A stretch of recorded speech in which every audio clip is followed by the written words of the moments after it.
gikorane c'ubutumwa bwiza citiriwe Fire and Glory Crusade ku kibuga ca ETS categuwe n'ishengero New Beginnings, cari citabiriwe n'abantu benshi kandi cagenze neza nk'uko umwe mu babiteguye Pasteur Theophile Ntakabarenga bivuga. Igikorane twateguye twebwe ku bwacu turumva tunezerewe, vyagenze neza, ivyo twari twiteze byose twarabonye ko vyatunganijwe. Ku bwa Pasteur Theophile Ntakabarenga akamenyesha ko habaye akunguko kanini cyane kuko hari abantu benshi bahindutse, ibitangaza birakoreka kandi ko ari intsinzi ku Barundi ko bashobora kwitegurira igikorane ata munyamahanga arimwo. Nakunguko ni kanini cyane. Intumbero yacu nuko abantu babanza bakamenya Yesu Kristo ariwe umwami no mukiza w'ubuzima bwabo. Twarabonye abantu benshi bihanye, twarabonye abantu benshi bakorewe ibitangaza barakira indwara. Ako nakunguko.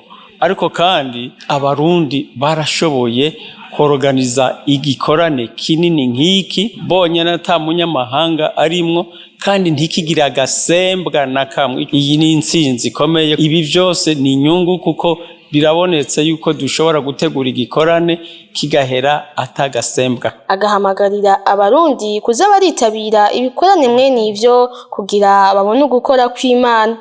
Akamo no batera nuko boza vy'ukuri bagasangira ububwiza bw'Imana natwe kugira ngo birabire ukukora kw'Imana yacu, barabe ubwiza bw'Imana yacu, barabe Imana yahagurutse ngo ibane n'abantu bayo, bibonere ibitangaza vy'Imana. Denise Nkurunziza, umufasha w'uwahoze ari umukuru w'igihugu c'u Burundi, yarashimiye abitabiriye ico gikorane, ababwira yuko hamwe bo kwizera bobohoka kuko muri ico kibanza harimwo Imana. Intambuko wateye, the step you have made, nagira nakubwire ko atari yubusa. I want to say you did not waste. Nuza gutaha uko waje. You can't go back home like that. Iki kibanza kirimwo Imana. This place there is a God in this place. Twarabonye abantu bahakirira batari bake. We have seen healing here. Bahabohokera. We have seen deliverance here. Nawe uyu munsi urabona Imana. Ico gikorane kikaba cari catumiwemwo abavuga butumwa bavuye muri Leta Zunze Ubumwe za Amerika hamwe n'umugwi Elisha Revolution n'abaririmbyi nka Prosper Nkomezi akomoka mu gihugu c'u Rwanda hamwe na Roza Muhando